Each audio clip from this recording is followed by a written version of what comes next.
Você está ouvindo o podcast do Midiato.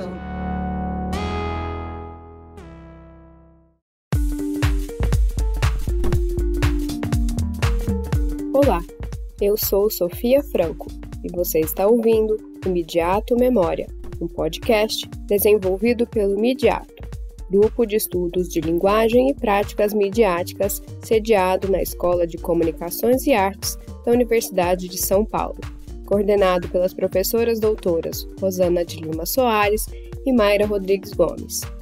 Em seus mais de 10 anos de existência, o grupo promoveu diferentes eventos com pesquisadores do Brasil e do mundo, sempre enfatizando algum tema nas áreas de comunicação, da linguagem ou das mídias.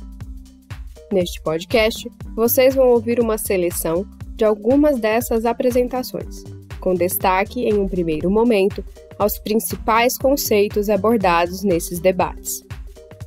Neste primeiro episódio, ouviremos a comunicação de Mayra Rodrigues Gomes, que aconteceu em 8 de dezembro de 2015, como parte do ciclo Cartografias da Crítica, encerrando as atividades do grupo naquele ano. A fala abordou a crítica da mídia e a censura como processos de divisão e classificação, e foi realizada em diálogo com outros participantes do grupo. O episódio está dividido em 3 partes. Na primeira parte, a professora retoma sua análise da linguagem como forma de controle. Em seguida, apresenta uma análise da classificação indicativa no Brasil e nos Estados Unidos. Para finalizar, compara a classificação indicativa com a censura que existia no Brasil até a promulgação da Constituição de 1988. Você escuta agora a fala introdutória de Mayra Gomes, que retoma uma comunicação anterior, realizada em maio de 2015, na qual analisou a tomada de poder, a apropriação e a divisão do mundo por meio das palavras e da linguagem. Eu me lembro bem que, dentre os diversos sentidos que eu fui percorrendo, fui conversando com vocês sobre eles, em determinado ponto, nós estávamos na questão da análise, da decomposição em elementos. Eu até fiz menção, mas agora faço menção específica, é a regra 13ª da regra para direções de espírito do Descartes, porque agora me deu o trabalho de procurar especificamente, a questão do dividir para simplificar e então se apropriar de elementos de uma forma tal que eles sejam transportáveis para a esfera do conhecimento de modo geral. Como vocês sabem, esse é o objetivo das regras para a direção de espírito do Descartes. E eu peguei o universo do prop para mostrar o que era prop, ou o que era apropriado em relação à questão da análise, em relação ao corpus que ele constrói e em relação ao critério que ele assume para sua análise. Eu vou retomar a partir da questão da análise, mas vou retomar num outro patamar. Eu vou retomar a análise a partir de alguns assuntos que eu discuti no passado, sobre os quais eu escrevi e até publiquei livro.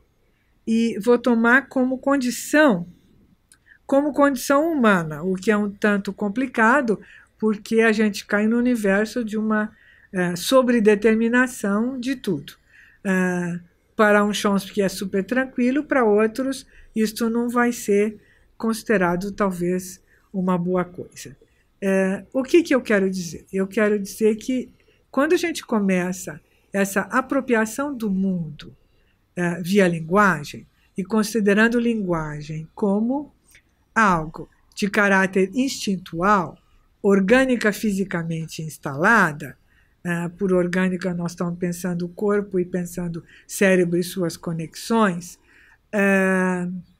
Quando nós pensamos a linguagem sobre esse aspecto, a partir desse ponto de vista chomskiano, nós estamos pensando que a linguagem, ela própria, esse elemento primeiro de instalação do humano, ela própria nos leva a fazer esta divisão da qual nós falávamos em termos de análise.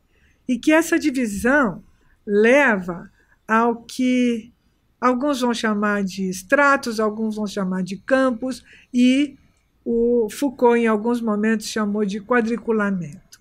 O que diz respeito a um processo, o jeito de conhecer o mundo, a uma instalação de ordem cognitiva para o homem no mundo, que só pode ser feito com esta divisão, quanto mais dividida em campos, melhor, para a apreensão dos objetos. A apreensão é colocá-los dentro de uma escala, dentro de um panorama maior, que a gente poderia chamar de a ordem simbólica.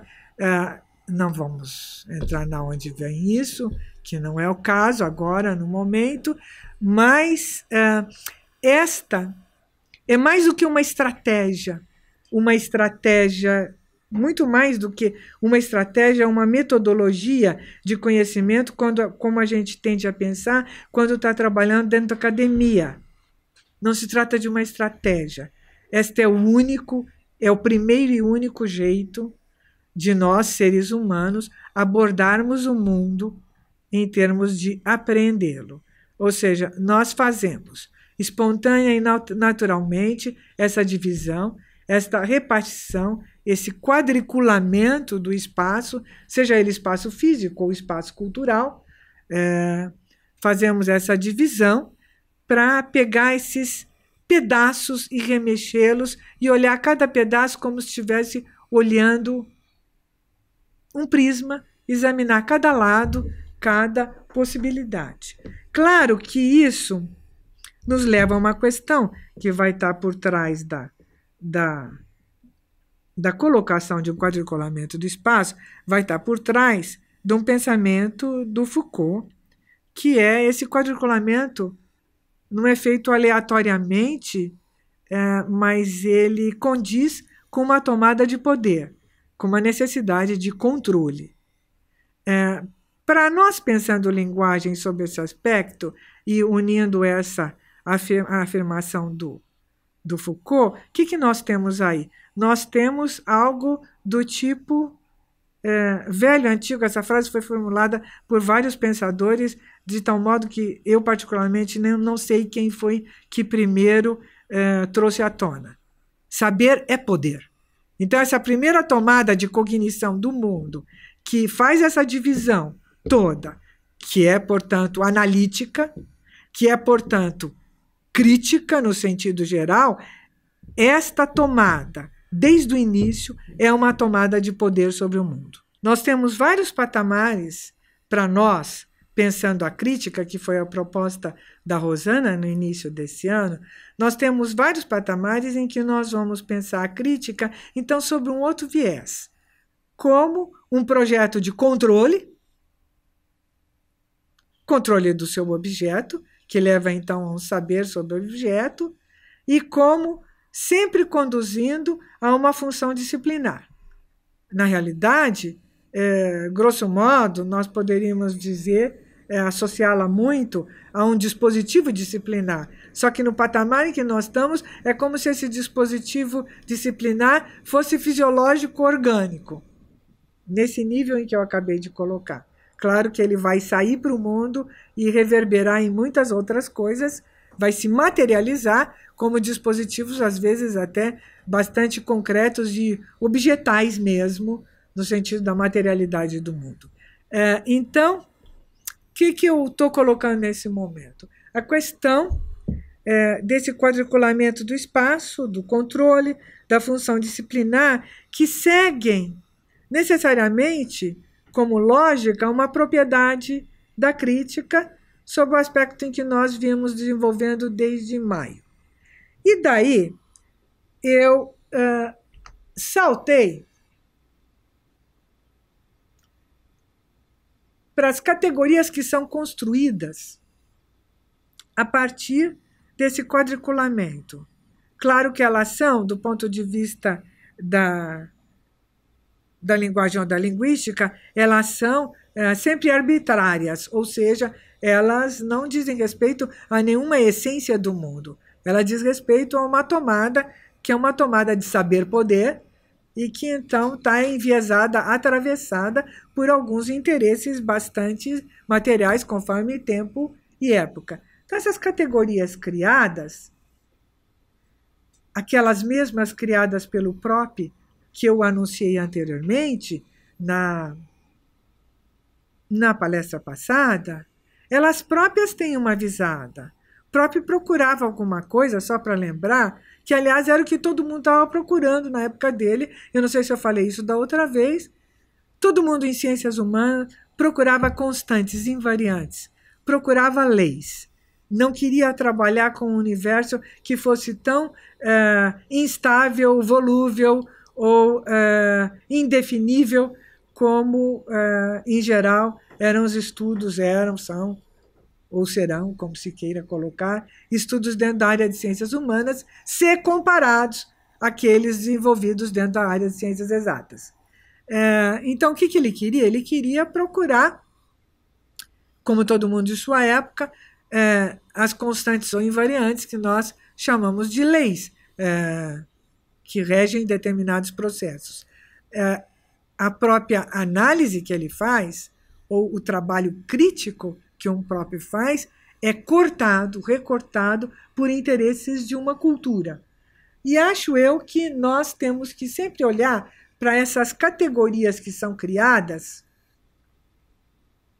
ainda que até o final dos tempos a gente possa encontrar na narrativa elementos que o próprio achou lá no início do século passado, em seu estudo, que essas categorias são criadas a partir de determinados interesses.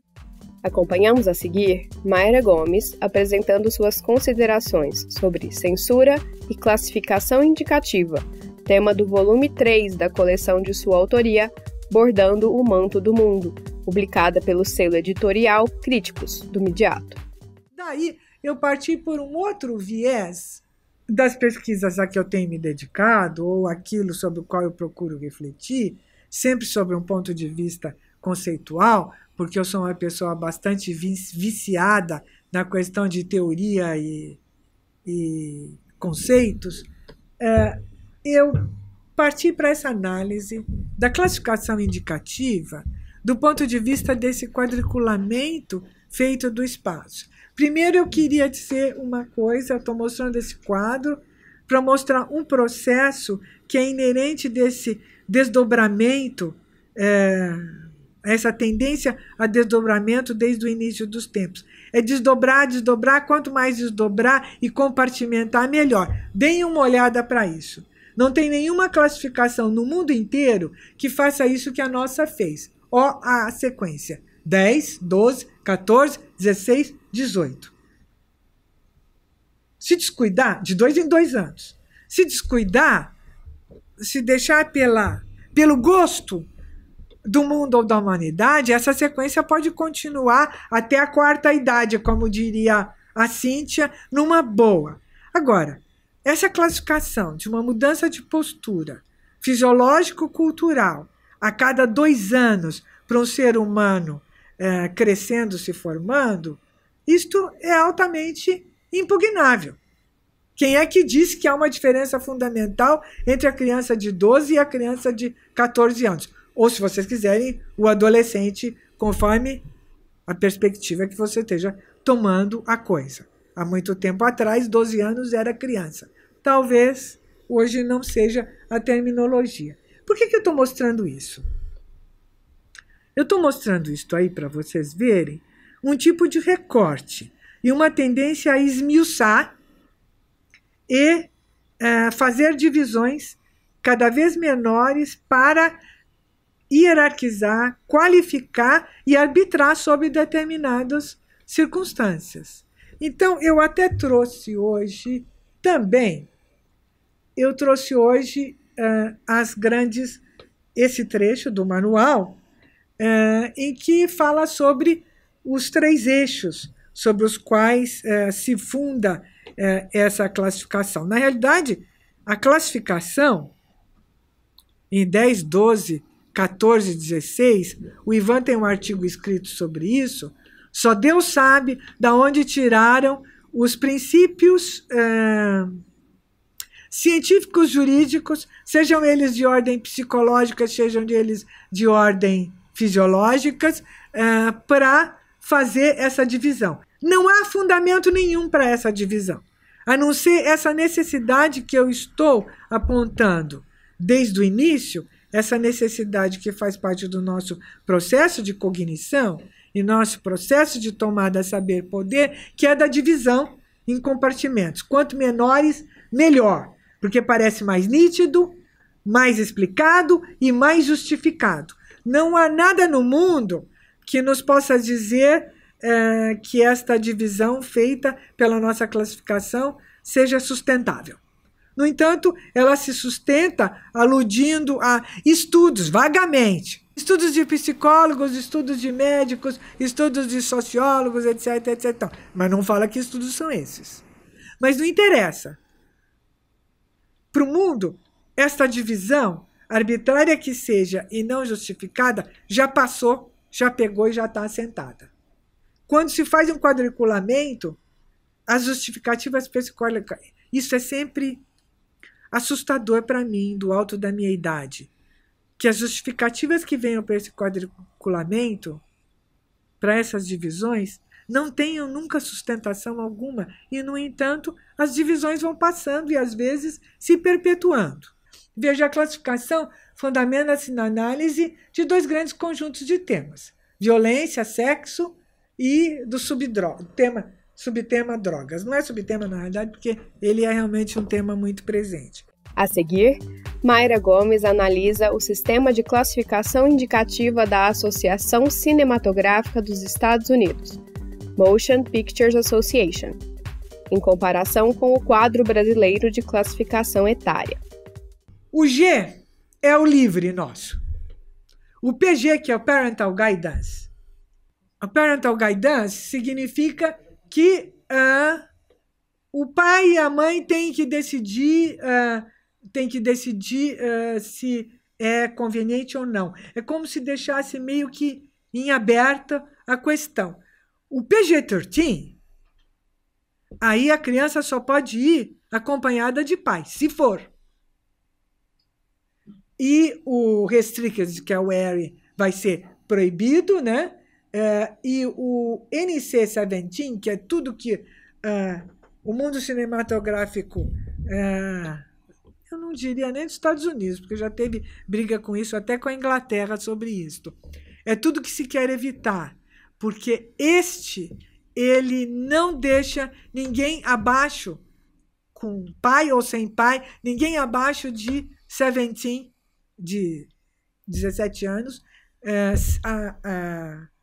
ir ao cinema. O que é uma linha limítrofe para muitos filmes, sobretudo para filmes de ação, que vocês imaginam que não tem interesse. E os filmes de ação, como vocês sabem, são muitos e são de público vasto. Em geral, são os que são os blockbusters, né? Esse é o grande temor quando se pensa numa classificação para esses filmes, porque esta é a categoria que vai tirar um público muito grande para esses filmes. Então, se faz de tudo, se corta, em termos de autocensura, se corta para que não se caia no 17. Mas eu só estou mostrando isto, mais no sentido genericamente de mostrar os quadros anteriores, que são bem diferentes do nosso brasileiro, para mostrar que cada país, na realidade, vai fazer um recorte. Sustento, o único que tem divisão intermediária, semelhante ao nosso, porque tem uma divisão de 12 anos, é o Canadá. Então, em geral, eles têm uma divisão mais parecida com essa que eu apresentei, que é a americana, ou num cruzamento com a divisão inglesa. Mas o que eu quero mostrar aqui... Está dando para ler? Eu quero mostrar uma outra coisa. Olha os vetores que estão anunciados para isto aí. Então, vocês vejam. No primeiro, o General Audience, vocês veem o que é referido. Está dizendo que nudez, cenas de sexo e cenas de droga ou uso estão ausentes. Ou seja, são os mesmos critérios da nossa classificação indicativa. Pegando o Parent Guidance, vamos ver o que eles vão falar. Você vai ter o quê? Cenas explícitas de sexo e cenas de drogas estão ausentes. A nudez, se presente, é vista somente brevemente. Horror e violência não excedem níveis moderados. Isso aí estão conseguindo ler. Então, eu não vou ler até o fim, mas o que eu quero colocar é que os vetores que comandam aquela classificação inicial que eu mostrei, que são sexo, que inclui nudez, violência ou horror, como se queira, e drogas, estão mencionadas como vetores em todas as outras classificações. Esta é americana, mas estão mencionadas na classificação inglesa, na classificação canadense, na australiana, na francesa, na alemã. Então, o que eu estou vendo? Eu estou vendo duas coisas que eu vou, grosso modo, chamar de hegemônicas. Nem sei se essa é a palavra mais correta, porque a hegemonia sempre pressupõe uma compreensão de mundo, uma tomada de mundo que é de um lugar específico e que vai se sobrepor, determinar e influenciar as outras. E não é isso que eu estou vendo aqui. Eu não tenho certeza de que esta questão sexo, nudez, drogas tenha vindo de um lugar específico.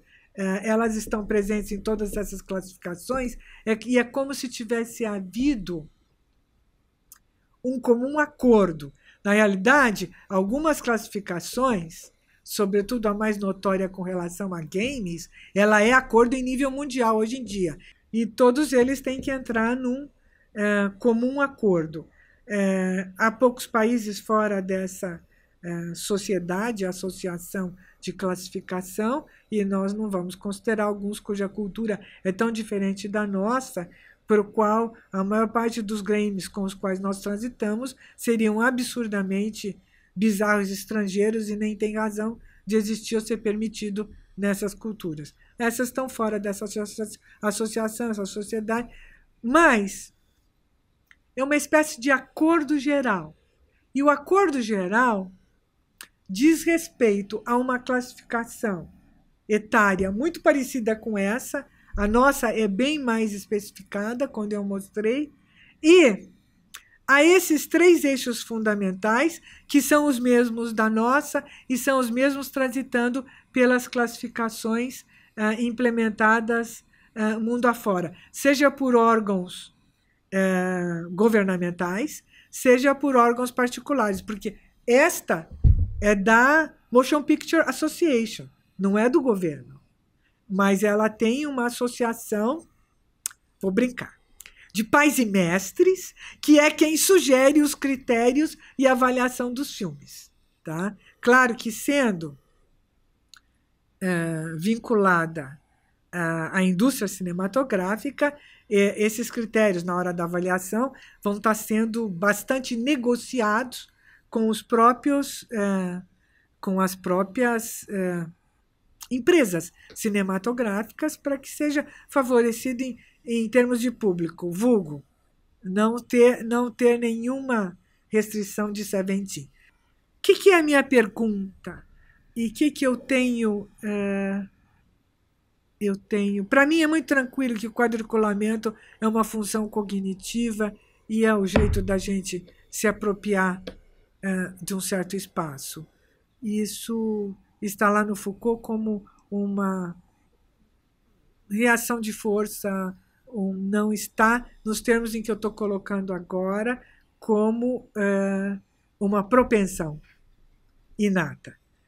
Mas não é tranquilo para mim que o vetor para a classificação tenha que ser sempre essas três pontas anunciadas aqui, que estão presentes na nossa e que estão presentes nessas outras, como eu mostrei aí através de cada segmento. E a grande questão sobre a qual eu ando me questionando é o quanto isso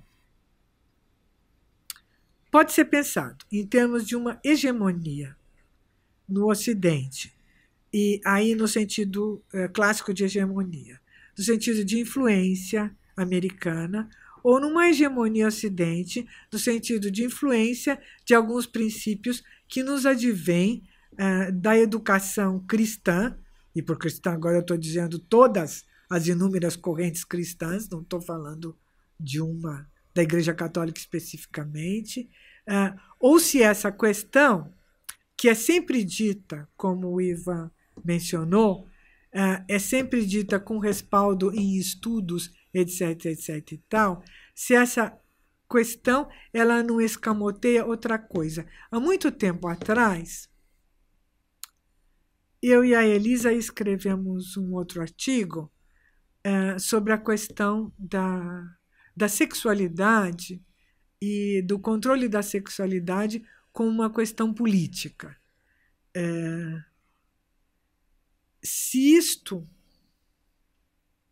se expande para os outros dois itens, que são o quê? Violência e droga, nós podemos pensar todo esse bloco, esses 3 eixos, nós podemos pensá-los como colocados no sentido de uma questão política. Qual é esse sentido? No sentido, de novo, voltamos a 3 slides atrás, no sentido de controle, no sentido de supervisão e controle.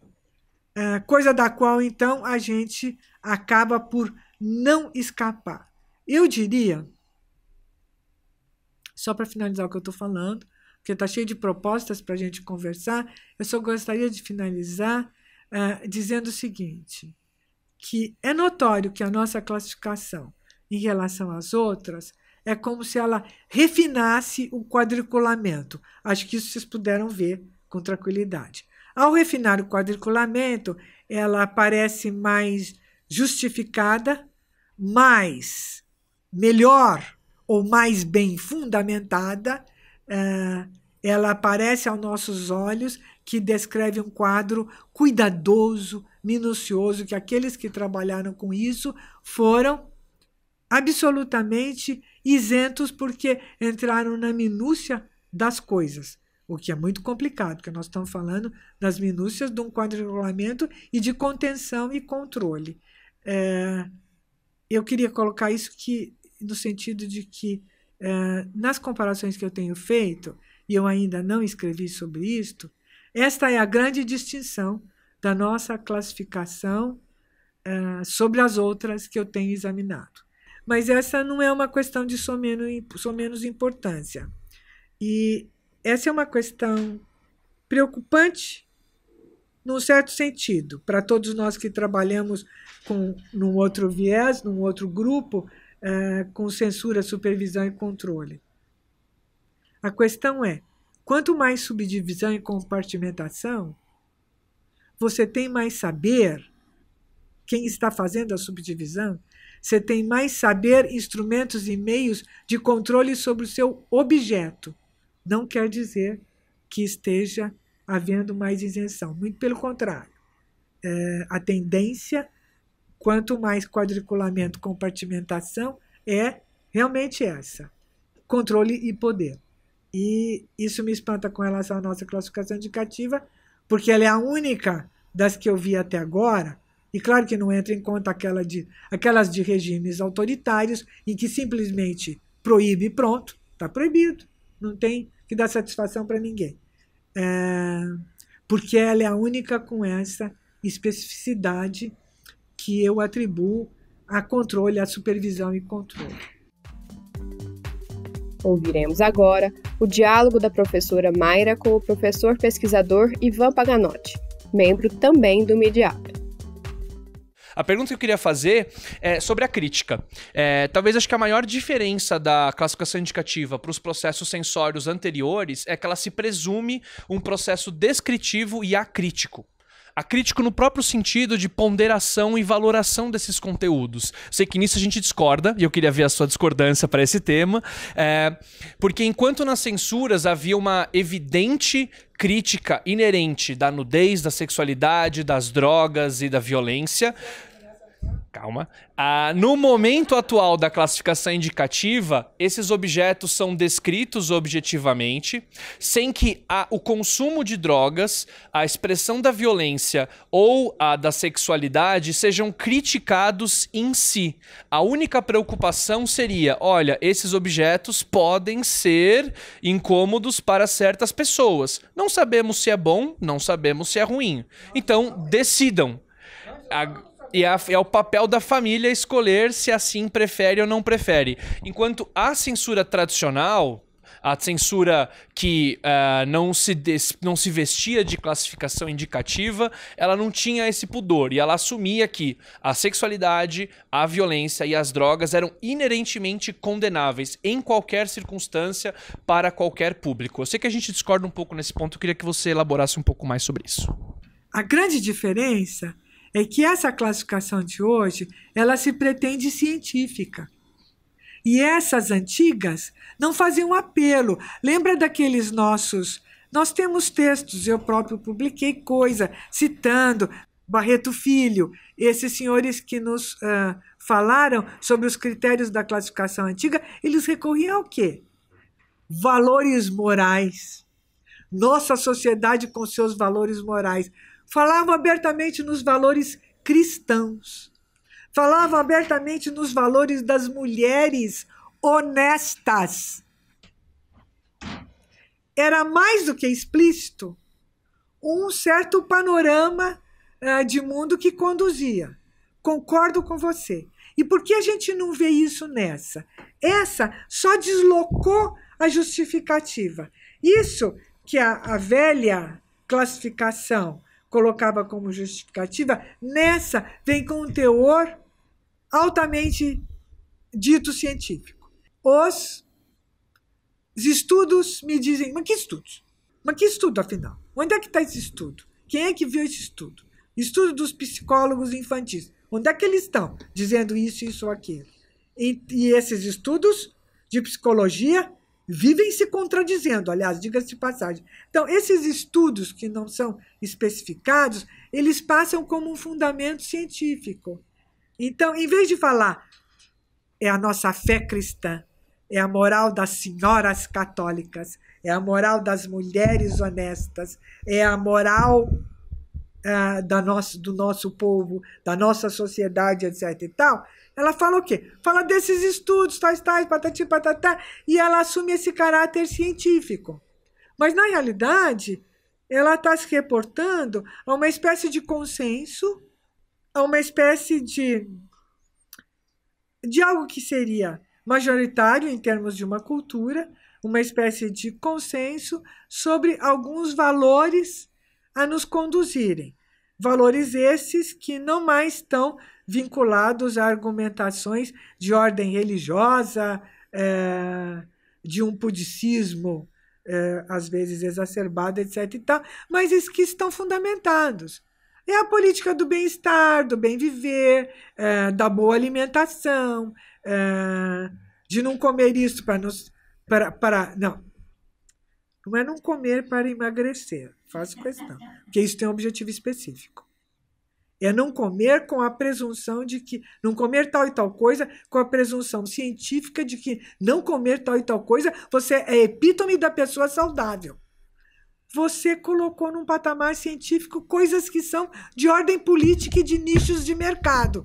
Vocês entenderam o que eu quero dizer? Acho que eu peguei um exemplo super específico.